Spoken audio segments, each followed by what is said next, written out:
mai eyeo bozelaki bolukaki bosengaki yango eyeo boza deja ya kosepela poto na poto Canada na facilité. Jouer et gagner à l'entrée Express Canada. Tu es la tête et non la queue.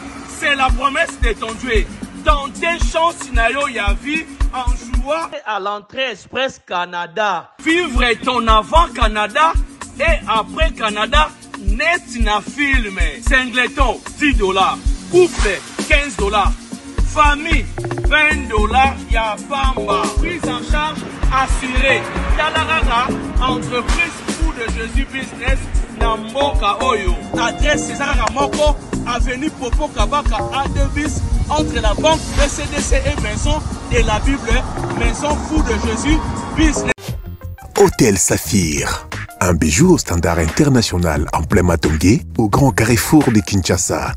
Plusieurs catégories de chambres, bureaux et appartements climatisés avec Wi-Fi et TV, n'a faux prix. Petit déjeuner y compris dans son restaurant aux spécialités variées, avec réduction des prix pour Naba client Oyuba Fandina Hotel. Ascenseur ultra moderne, disponible en permanence 24 h sur 24, vous amène à tous les niveaux. Yaboina Matongé et Salaté. Notre adresse A4 Ikelemba, quartier Matongé, commune des Kalamou. Téléphone 084 710 99 99 081 600 8000. Hôtel Saphir, beau cadre, bel emplacement, bon prix et beaucoup d'avantages. Bienvenue.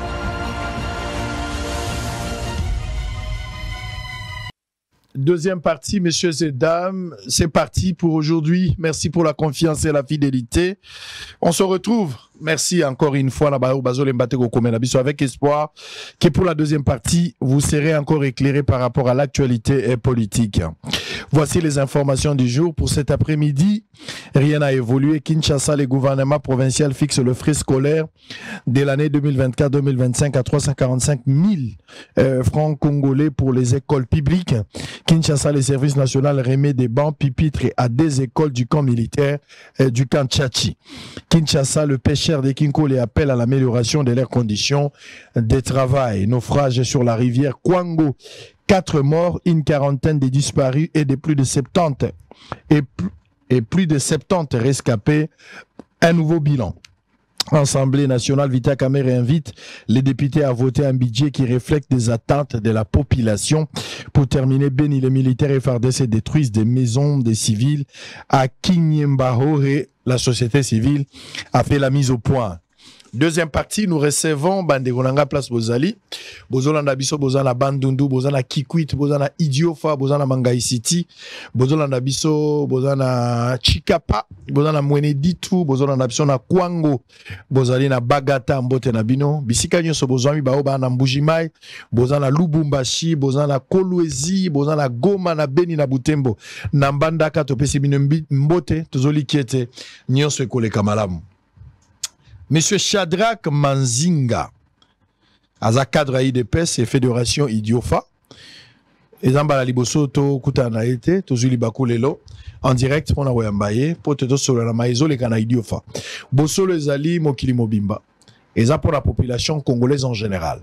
Donc toza kolandela na wezo le kana Idiofa, na wezo le kana Ilebo, na wezo le kana Kutu, wezo le kana Yumbi, wezo le kana Kiri, na yeimbo epa bapiki mo tokenda kana mingi te, soki bosenga ya kolobezali, nous devons en parler pour na koyeba lo lenge mboka ezali kotambola na bituka nyonso ya République démocratique du Congo.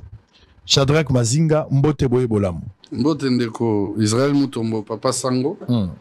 Na sepeli komona yo, na sepeli lelo na opportunité opesinga ya koyambanga na bosolo po to solo la makambo toza nango besoin pe to éclaircir population ndeni to retrouver solution ndeni to ko s'en sortir. Allez, 30 minutes pour convaincre Batebele balobara makambo na kombo ya ba localité na kombo ya ba province de foi, soit bazaba na ya kunate, soit babota makunate, soit bakoma pe kunate. A ozali fédération ya Idiofa. Naza membre ya fédération ya Idiofa. Est-ce que ndingo za bo bato Idiofa bazoyi bageza yo? Bato Idiofa bayebi onde bazotala en direct. Je crois bato Idiofa place baza tant ba monina ba osepela. Pe ba seki.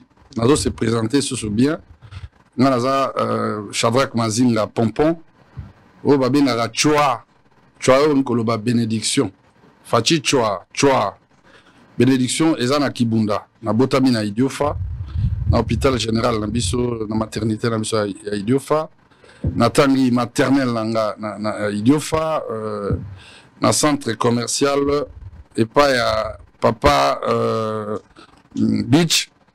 Et puis, dans l'école primaire, na centrale des garçons. Na yoya qui ça, na salle ba humanité, mais tout le temps, je suis à Idiofa, autour il y a Neleni Ngobundapo, territoire na biso pe province Bandundu qui est liboso à travers ba route, ba maille, un garçon animé à souci pour que contrer na et que liboso. Naza curieux, au outil Idiofa, bana Idiofa na pesi bino mbote place Bozali, na ningi quand même to solo là.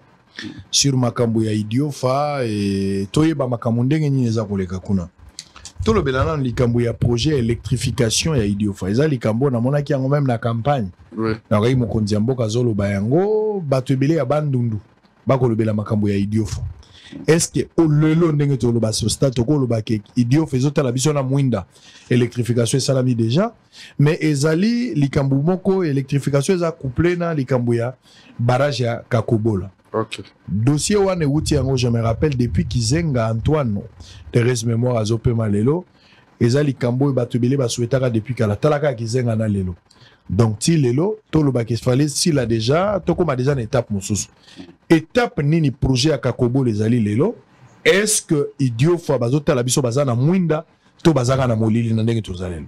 Merci papa Sango et pas na biso ba lobaka boye mutu akezo yobila masa yake bumbila masa kinkonga ve rinkolobake mutu azolinga sukola akoko bumbela mai mutakala te lui tianze ya électricité na biso na ka oyo o énuméré depuis tout le temps biso toza précisément na province ya Kwilu mais na province ya Kwilu chef-lieu eza Bandundu-ville. Bandundu-ville azarana électricité oyo ya biso ya barrage na biso tozanango ya Inga. Mais à part Bandundu-ville ba poto po kene na Katanga eleka na Kikwiti eleka na Kenge eleka na bamboka nyonso ba Idiofa ba Dibaya Lubwe elekiti na Kasaiti eko koma na Katanga. Kuna en tout cas tout le monde a ba poto net na Idiofa net na Kikwiti net na Gungu net na Bulungu.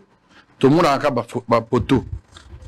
Souci ya batu, kolela ya batu ezaka menenge nini, bato bako obendela biso ata singate. Inga eleki ya keti na Katanga, tieke na Zambie, eleki Bandundu mobimba, eleki Kasai, eleki nyonso. Les soucis les plus ardents, il y a communauté, il y a Grand Bandundu ezalaka couverture, il y a électricité partout dans la province. Ville na biso net Kikwiti. Depuis boyebi Kikwiti oyo kenda sango, ezalaka toujours na molili. Gungu, mboka ya Antoine Kizenga, mboka ya Muzitu, mboka ya bato nyonso ba Willy Makiashi, ezaka toujours na molili. Idiofa, mboka Kikwiti, ville munene molili, Gungu molili, Idiofa, mboka ya Bobe Minaku, ya Boris Mbuku, ya Badede Mopasa, batu nyonso ba sacré l'enfer. Kinkestere mene aza mwana Idiofa te me atanga nde na Idiofa na longo. Me aza mwana Kikwiti. Kuna nyonso tozaka na molili.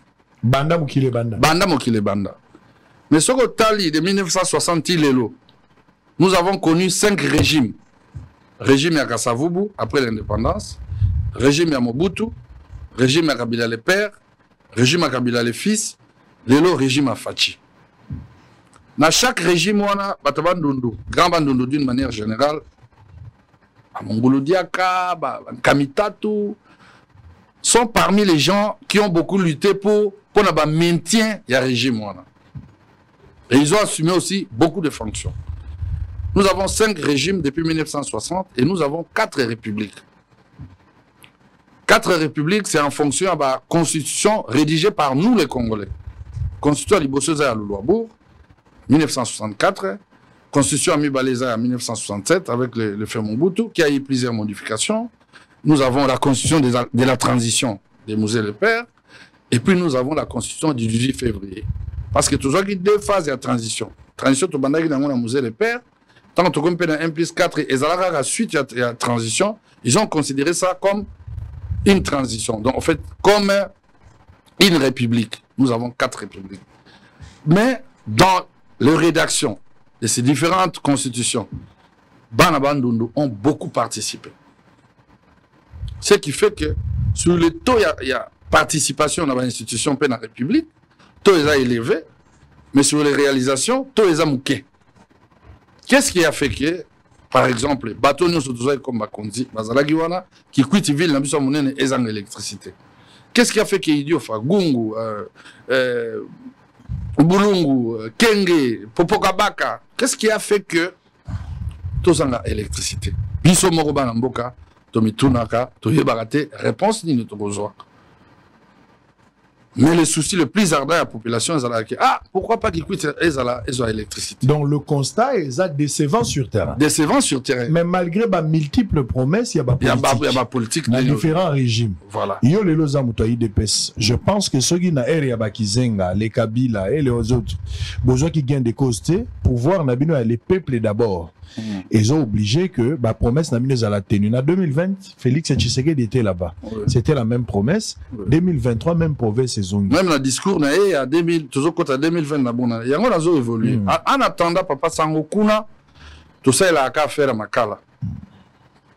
Tout ça, la morgue, tout ça, il a connu, tout Makala. Donc, ce qui veut dire que, Bazamba, on y a une périphérique, il y a Idiofa, il y a Gikwiti, il y a Bulungu, il y a Gungu.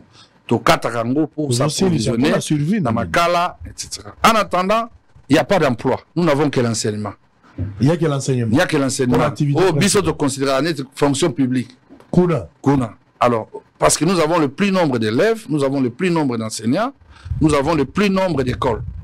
Et nous sommes les premiers bénéficiaires aussi de la gratuité. Okay. Parce que ce que tu es tôt, il y a bano bato tangela la couille, il y a ofélé, nous sommes tous l'école. So tu es enseignant, tous l'école. Alors, projet Kakobola est un projet au nom de la continuité, Batoua Initia Kiango. Et Banaki plus dans Boutakizenga. Nous étions allés à Amérique au Bunda et Simbagité. Tant on a stoppé les travaux. Ti Nera Salaki ba nombre d'années, Sami Aye, Chibalaye, nous sommes les stoppés. Et par après, quand Fatih est venu au pouvoir, il s'est dit mais non. On a relancé les travaux. Alors, Papa Sango, Bana bandu nous baïbi singa que premièrement to bana repé sans encore remercier na mon konzamboka Fachibeto. Toi Salini. Na comme en place il y a eloko sali. Pour la bonne volonté, pour la concrétisation. Bana bandu nous nyonso ba remercier. Papa sie merci mingi. Yango baïbi singa que Shadrach yebisa mon konzamboka. Que raison au biso to voter là qui massivement ezawana. Pépé la qui ça y est. Raison, peu importance, il y a l'électricité dans le biso. Idiofa, Idiofa ne va voter le chef de l'État à 88%. Et le chef de l'État, tant qu'on commis, tant qu'on tenir micro, ils en a Idiofa, ils en a qui quitte. À l'obaki, babokilo nanai, choa. Et biso, grand bande de Mobimba, ils ont considéré comme famille présidentielle. Précisément Idiofa. Yango to pesaki fachi nyonso parce que azabo kilo na biso na kibunda babe nango okwabis, ça veut dire bokilo na biso. En dehors qu'il soit le président de la République pour tous les Congolais, nous avons des relations particulières avec le chef de l'État et tous les grands bandes expriment son amour. Nous savons que les gens sont là, ceux qui ont été reprochés à détournement, il y a mbongo banzela na biso, il y a barrage à Kakobola, sont là pour faire voir aux gens que le chef de l'État a fait le Moroté, pour que 0-0. Comme Baba Bimagi Nea, chef de l'État peut abima Nea, Balobaki Bomoni, tu sais que derrière Kosibino, Wapiango. Alobaki Mimi Kakobola, il fallait ça. Alors, Papa Sango, nous avons importance, il y a barrage à Kakobola comme facteur à développement dans Mboka Nabiso. Courant, ESA va situer 2 territoires et une grande ville. Ville qui quitte, territoire de Gungu et territoire de Diofa. Gungu est Sika, Chite Zali, Obasali Kakobola. Avantage l'ango pas nabiso. Admettons, nous supposons. Soki bazu 300 personnes na Gungu. bazui 300 personnes na Idiofa. Bazui 300 personnes na Musala na Kikwit. Pour basala à Kakobola comme agent à Kakobola. Il y a barrage d'électrification. Nous aurons 900 personnes. 900 personnes, on a sur le bo sangisango. To chaka loko la famille, 900 familles. Ouais. Papa, sokazo sarakuna ou maman, baksa banami baleto misato, ainsi de suite. C'est un grand soulagement pour nous que quelques bateaux, au-delà de 1000 ou 2000 familles, parce que la mesure, il y a subvenir, on a besoin de voilà premier facteur à développement. Ce qui te pousse à nous que, biso kuna tolambela na bakoni, tuzo sa la faire à repasser, ya makala. Tuzo sa la makala, tuzo la morgue te. Mais ce qui te joue courant, au koko longola bilokos, conteneur na bilokos na poto, 40 pieds ou plus, so ok Idiofa, ok Kikwiti, ok Gungu, ok teka bilokos. Batwa ressemble la yo réchaud, batwa ressemble la yo fer, batwa ressemble la yo frigo, qui va permettre le développement à monene. Parce que mutumoussa koko teka, même vivre frais et pas naïe, so kaza na frigo. À koko teka sucré, à koko teka la boisson. À Koko Sala, c'est-à-dire, nous avons des fruits, nous avons beaucoup de choses, légumes, nous avons maïs, manioc, mais si nous avons des petites industries, on peut transformer sur place, va transformer des idiots, etc. Ça va ouvrir beaucoup de portes par rapport au développement. Il y a beaucoup de choses. Il y a que rassurer Mokonzamboka que nous sommes avec lui. Alanda te bateau bazoloba. Ce sont des gens que nous ne connaissons pas. Nous espérons et nous croyons en lui, en ses promesses. Le discours n'a été en 2020 et puis dans l'élection. Alors, Papa Sango, je crois, au moment où kaka nous emploi wana et au fongwama. Kuna tozana la chambre froide, moko mi balé, ya bana Idiofa ou ya Kikwiti ou ya Gungu ba lingaka mboka, mais basomba ka carburant. Thomson ruta ki sasa na conteneur et comme Kikwiti ba tiango mo muke. Et je moi malili, il faut que les idiots, il faut que les goûts, il faut ça la boue. Souvent qu'on a toléré à Thomson kaka et zobi makila. Mais nous pouvons avoir quand même des chambres froides. Nous pouvons relancer beaucoup de choses. C'est grâce à Fachi. To boy bateau à Kalate. To lobi que tant au régime eux les kaki, bilo qu'on a atteint Fachi, et régime on a tout le monde qui a ngoté. Ata bango bazo qui idée na bango zaki à ma bête. Et ça peut aider à malamu. Mais ceux qui Fachi aye ko la biso. Pourquoi Toko ko Philippandé?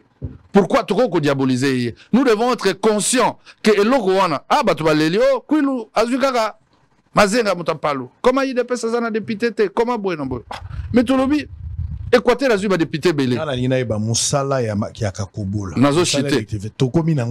Voilà, on doit dire merci à Fachi, pourquoi? Voilà, j'en arrive. Allez-y. Okay, donnez-moi le temps. Et deuxièmement, nous avons un problème d'eau. La régie des eaux, na Idiofa ezali. Na Kikwit ezali, na Gungu ezali. À l'époque, la régie des eaux faisait la distribution d'eau à domicile. Maï, robinet, fungoli et bimi nandako. Mais la régie des eaux, azaki na ba groupe électrogène, o azako ko tchak carburant pour alimenter. Alors, en retour, les gens devaient payer pour alimenter la régie des eaux. Ils devaient payer les factures de la régie des eaux.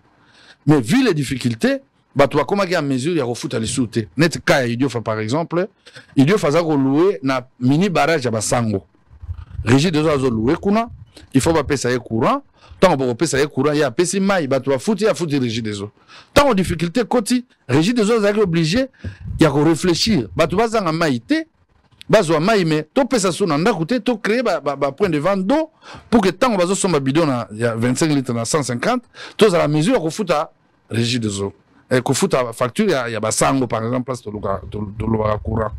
Et c'est que Batouba comme on a bino ko kende ba maman Miko les a difficultés.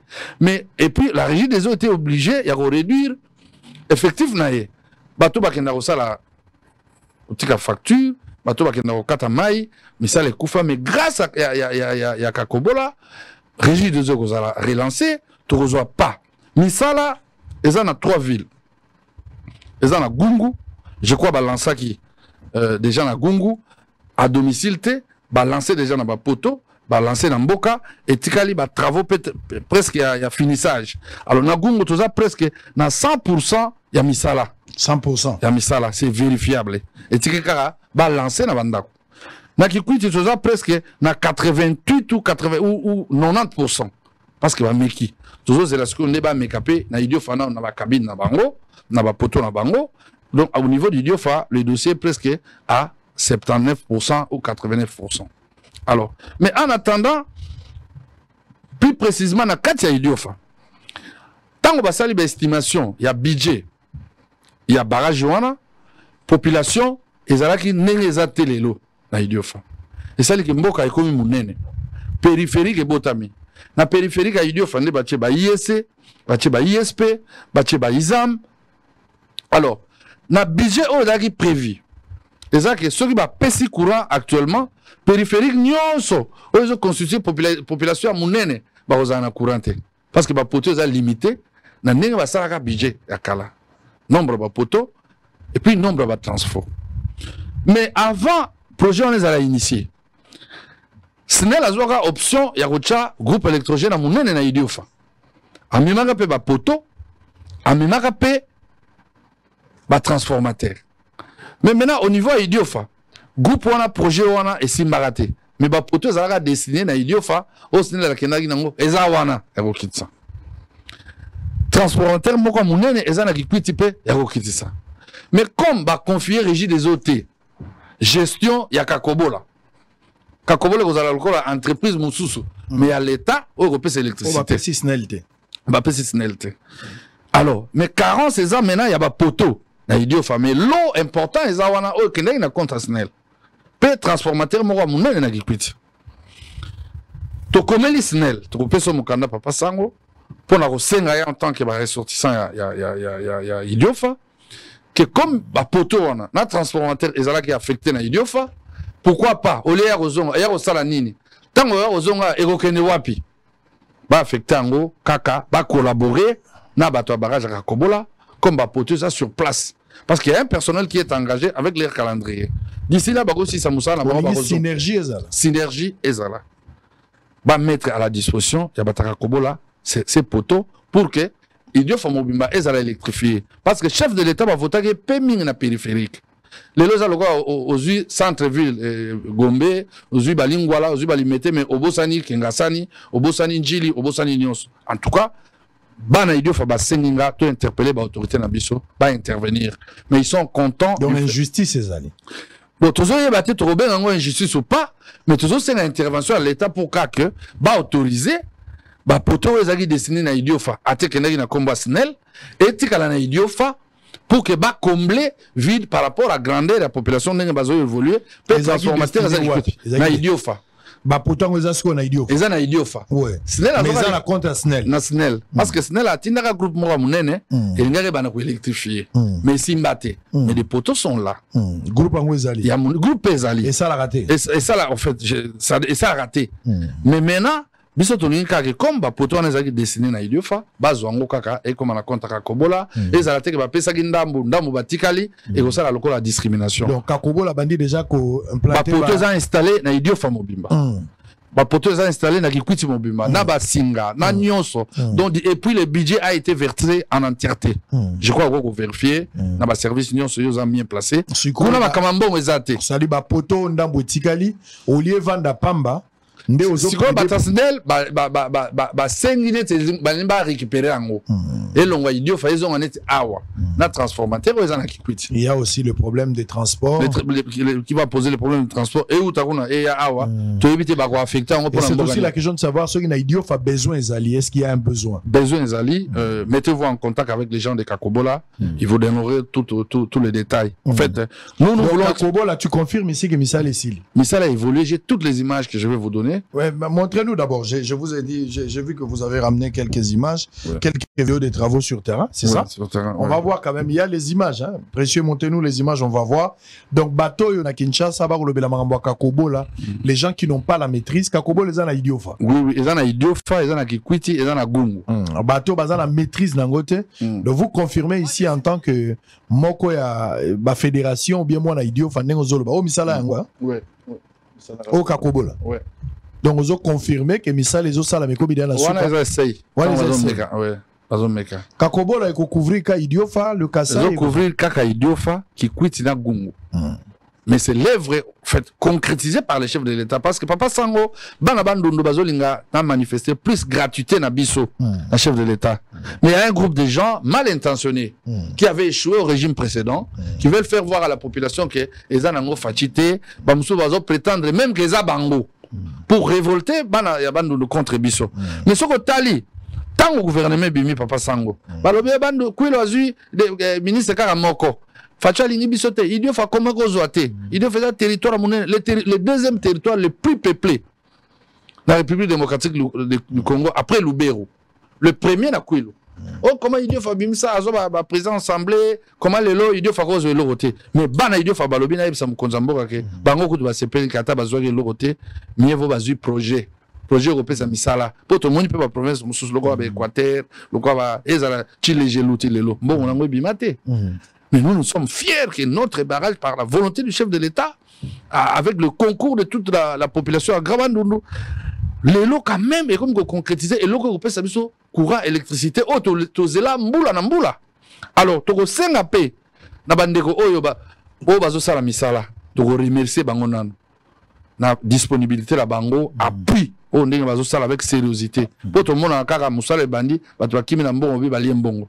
Bana idio fa bazo remercier entreprise wana oza ko sala musala pe ba congolais nyonso ko bazana na kati, o bazo mouyer mayo na bango pour na ko sala musala. Nous n'allons pas les oublier. Pour les politiques, il y a Grabandundu, idio fa nyonso lobi ba ki kuitawa. Bato ba lekaka na ba kombo, mais personne n'a apporté quelque chose pour résoudre. Pour nous sa réponse favorable, les losos s'appellent ça idiot. Ni c'était l'arrivée des Fachi, c'était la mort. Mais avant, parce qu'il faut respecter les gars qui ont vécu. À l'époque, il y avait Papa Takizala. Ce que mon prince au côté Longwe national numéro 1. Et Longwe qui s'assatit comme il quitte les guitines à 622. Et là, Evre, il y avait Papa Takizala. Naba, Masaki Bele, Papa Kamitato, Mongolo Diaka, et Yagi Beba, mais oh, Nyon Sobalani Nasima, Papa Sango, et là, passe. Nako, Betali Solo Moro, il y a péage par exemple. Allez-y, on arrive petit à petit vers là. La nationale numéro 1, par exemple. Nous sommes la nationale numéro 1. Et où tu Congo central, et Kebandundu. Tant que les Chikapa, et Kebulungu, et Mbujimai, et Nyon Sokuna. Même Angola, à travers Bakayemba, ils sont national numéro 1.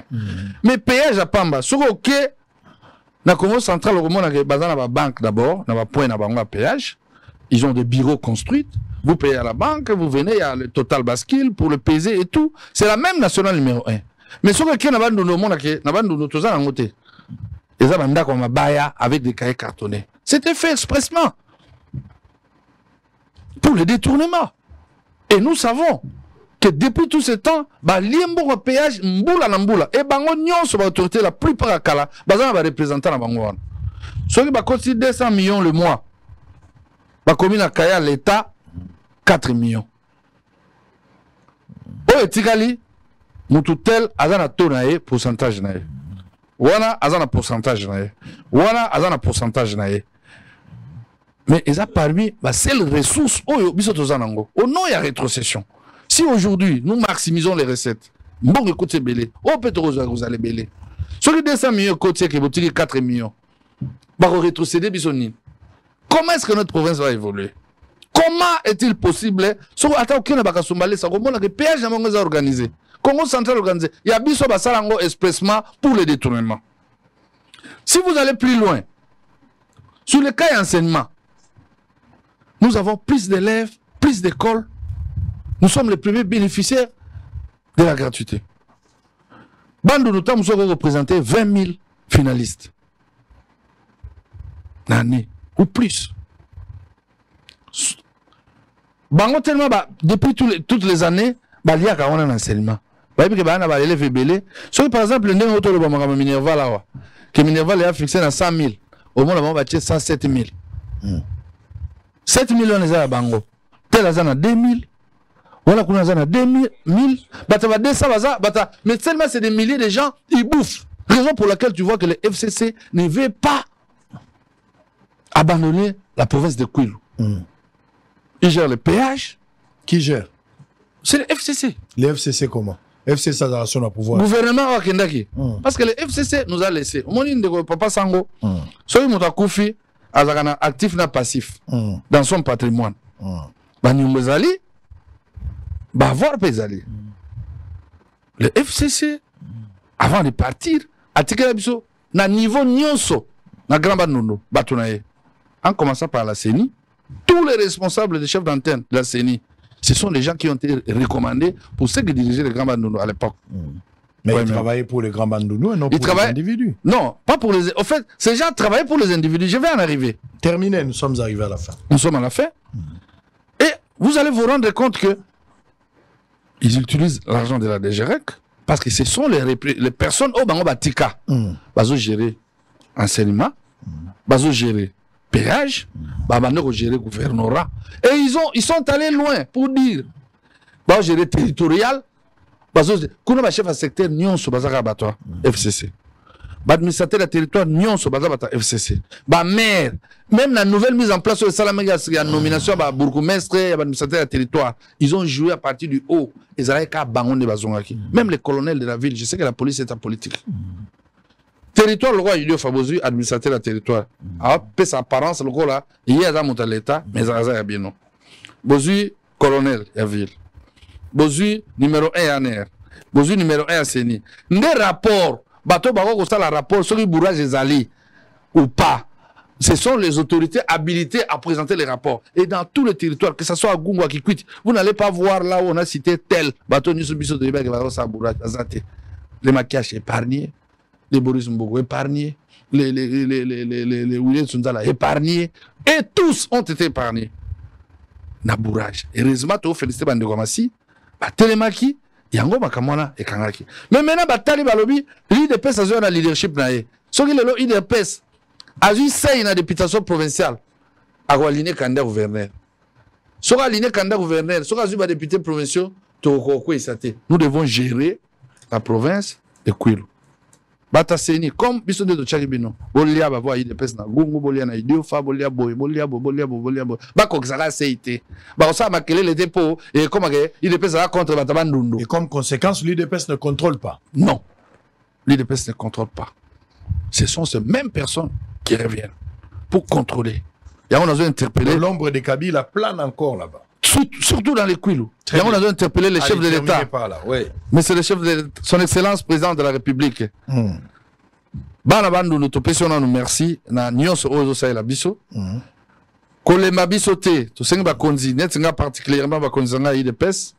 Honorable Kabouya, notre secrétaire général et toute la famille IDPS que totika Kwilu a des potentialités, Kwilu a battu oyo balingi chef de l'État, population est reconnaissant le chef de l'État, mais va accorder encore plus d'attention particulière parce que Kwilu ils ont joué un rôle non stratégique. Je repose exemple.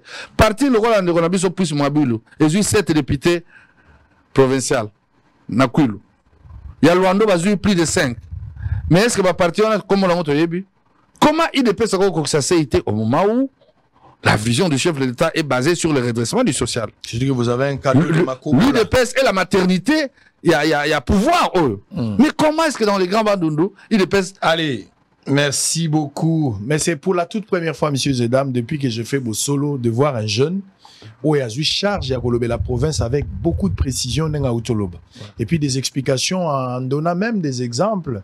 Et puis Azola Kissa, qu'est-ce que la province gagne derrière cette vision? L'électrification, il y a Idiofa, Kakobola, pardon, il y a Idiofa, il y a Kikwit. En général, Gungu Kwilu. Donc, ça est exceptionnel parce qu'aujourd'hui, l'industrialisation d'un le monde. Papa, pour la industrie transformation, ils ont la baconité. Ils ont la baconité, c'est vrai que les lots batubile, la paix bapano, la bachin bapano, c'est bien. Bapano solaire, les autres chapés énergie, on peut les faire, mais ça demande beaucoup.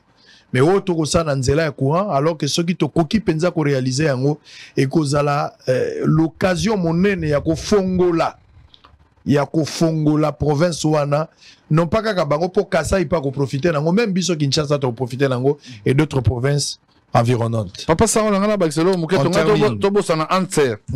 Un tiers, oui, bien, il y a service na Biso, il y a Congo, il faut promouvoir paix dans le domaine du développement. Car grâce à Fachi Béton, à Grand Bandundu, surtout dans le territoire d'Idiofa, na centenaire ya Idiofa territoire ba catholique ba kokisi diocèse ya Idiofa kokisi 100 ans et bandaki na mboka moko ezaki diocèse o babengi Ipamo parce que diocèse ya Idiofa ezozwana Kasai kota ba mapango kuna ezaka diocèse ya Idiofa premier diocèse lors ya centenaire na bango je crois le chef de l'État à travers l'ANSER va électrifier diocèse à travers les panneaux et les panneaux disponibles pour toutes les familles du village. Éclairage public. Et je crois que Mboka Mususu, je crois qu'il aime. Yango, Bana Bandundu, Betu Telama, Betu Nyon, son anime président de la République. Banto Kusaka Beto, Ntama, Bomori Futuka, Betu Ndimade Ave, Nebo Kusa Betu, le Fatigué Muntambi. Betu Tala, avantage na Beto. Bubu kabet ne baka massa, bet ne baka courant, bet ne baka nzila, yo ina facteur ya ngolo ya développement ya boal na bet sa boal na bet ko na ntoala. Bet katula ba divergence na beto. Bet katula ko yina na beto. Atangeke muntaki sika tel, parti politique tel. Mais en ce qui concerne le développement ya province na bet Kwilu, Grand Bandundu, puis précisément Idiofa, betu telama. Bino pe bandeko oyo bozo prétendre ko déstabiliser chef de l'État na mboka. Au moment où vous allez vous allez le côté, boyoka soni. Tolingi pété, beaucoup de sa diabolisation que est comme à côté na ba konzi ba traité biso batabandundu na bengra. Biso toza bengra te. Nous reconnaissons les efforts faits par le président de la République à travers ses réalisations. Allez, merci beaucoup. Je rappelle que vous êtes Shadrach Mazinga, cadre de l'UDPS et Fédération Idiofa. Merci d'avoir été des nôtres. Si, Lisa? Na opesa libanga na vient na zakle Zakari Babaso ya Pacho Panda et puis Papi Labila Maman Gisèle pe bana Idiofa nyonso pour nous préciser que lutte oyo tozo ça les intérêts communautaires to boyo se porter garant yo tu fais partie de la communauté biso pe to boya te que toi tu apportes une pierre pour l'édifice. Merci précieux Mouyoko, c'est terminé pour la deuxième partie, une petite pause. On revient avec l'artiste et musicien. Troisième partie, ça sera un enregistrement. Allez, on a fini. On se retrouve à tantôt pour la troisième partie. Papa, ça le but choité. Hein? Le but choité, bénédiction. Ça va choix. Bon, Mandi la choix. Mazinga choix. Mazinga choix. Choix. C'est que vous avez un fachi choix. Ah, ça va boyer. Allez, à tout à l'heure.